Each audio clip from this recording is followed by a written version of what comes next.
அனைவருக்கும் வணக்கம். இந்த வீடியோ பதிவில் நம்ம பார்க்கக்கூடிய விஷயம் என்னன்னா, நம்ம உடலில் இருக்கக்கூடிய நவத்வாரங்கள். நவத்வாரம்ன்றது ஒரு 9 விதமான வழிகள். அந்த வழிகள் மூலமா தான் உடலிலிருந்து வெளியவும் வெளியிலிருந்து உடலுக்கும் நம்ம ஒரு தொடர்பை ஏற்படுத்திக்கிறோம். இது இல்லாம சூட்சமமா ஒரு துவாரம், ஒரு வழி இருக்கு. அது என்னன்றது வீடியோட கடைசியில் சொல்றேன். இந்த நவத்வாரங்கள் எதுன்னு பாத்தீங்கன்னா, நம்ம கண்கள் இருக்கக்கூடிய அந்த ஓட்டை, அப்புறம் மூக்குல இருக்கக்கூடிய அந்த 2 ஓட்டை, காதுல இருக்கக்கூடிய அந்த ஓட்டை, வாய் அதுல இருக்கக்கூடிய அந்த ஓட்டை, அப்புறம் யூரின் மோஷன் போறதுக்கு இருக்கக்கூடிய 2 துளைகள். இந்த துளைகள் மூலமா தான் உடல்ல இருக்கக்கூடிய ஒரு விஷயத்தை நம்ம வெளியே கொண்டு வரோம்.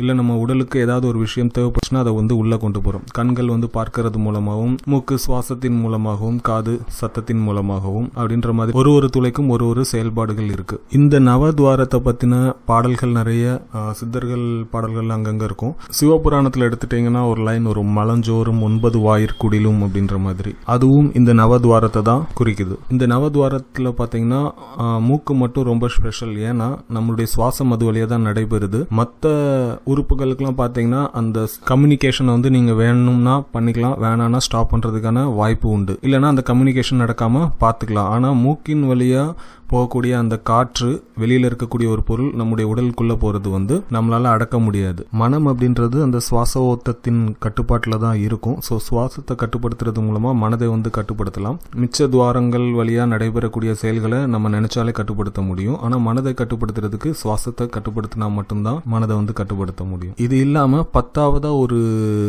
வழி இருக்கு, அதாவது துவாரம் இருக்கு. அது சூட்சுமமானது, கண்களுக்கு தெரியாது. அது எங்க அப்படின்னா, நம்முடைய உச்சந்தலையில இருக்கக்கூடிய சகஸ்கரா சக்கரம் தான் அது. சில சித்தர்களோட படங்கள்ல இந்த மாதிரி பார்த்திருப்பீங்க. ஒரு லைட் அவங்களுடைய தலையில இருந்து வெளியில போற மாதிரி இருக்கும். அது என்னன்னா, அந்த மனித உடலுக்கும் பிரபஞ்ச சக்திக்கும் கனெக்டிவிட்டி கொடுக்கக்கூடிய அந்த வழிதான் சகஸ்கரா சக்கரம் அப்படின்றது. நீங்க பிறந்த குழந்தைகளுக்கு, சில குழந்தைகளுக்கு பாத்தீங்க அப்படின்னா அந்த உச்சந்தலையில கரெக்டா ஒரு மாதிரி துடிப்பு இருக்கும்.